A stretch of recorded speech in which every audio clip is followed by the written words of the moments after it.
now the fun part is getting this off. You can come in and cut it, but you have to be real careful. This is where our good old clamping tool, this was the tool we developed here in our shop, and it was developed specifically for this reason. Watch as I come in right here below the fitting, and I can twist this, and I can get this hose off without having to cut it. Isn't that amazing?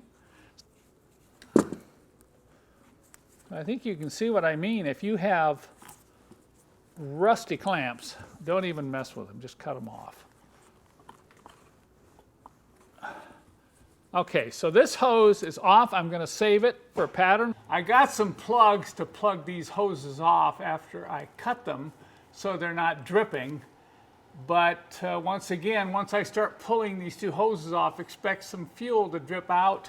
So I'm going to position the drain pan right underneath here. And you can clearly see that these hose clamps are really rusty.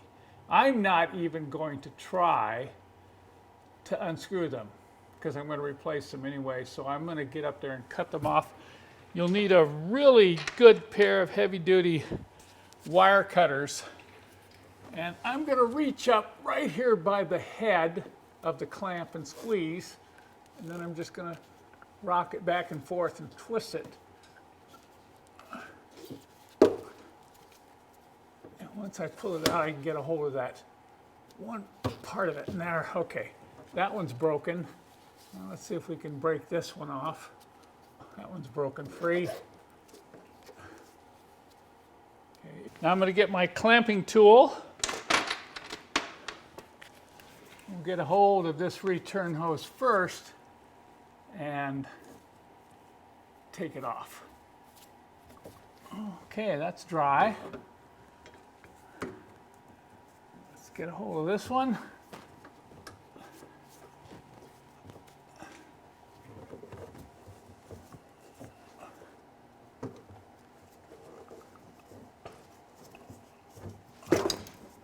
I want to show you why I believe this clamping tool I designed is an absolute must when working around these old cars on these fuel hoses. You saw how easy it was to get the hose off, but let me tell you, this tool can work to get the hose back on.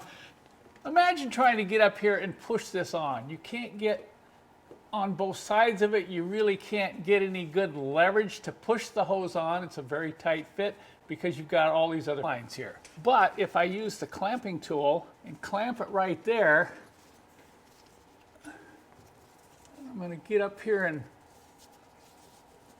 and use it to push.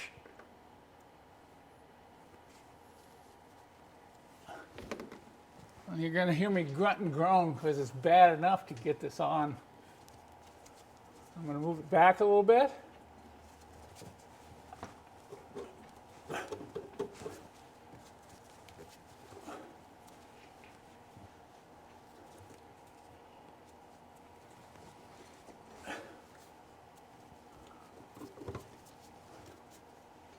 Can you imagine trying to do that?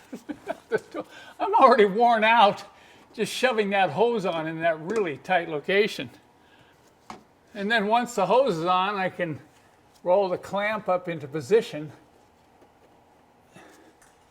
Get that so I can get on it.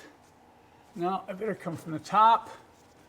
I always like to position these clamps on these hoses so you can tighten them down after the fact.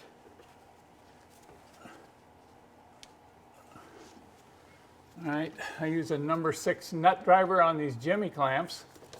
These vary anywhere from 6 to 8 millimeter, but using a nut driver really makes it easy to tighten these clamps down.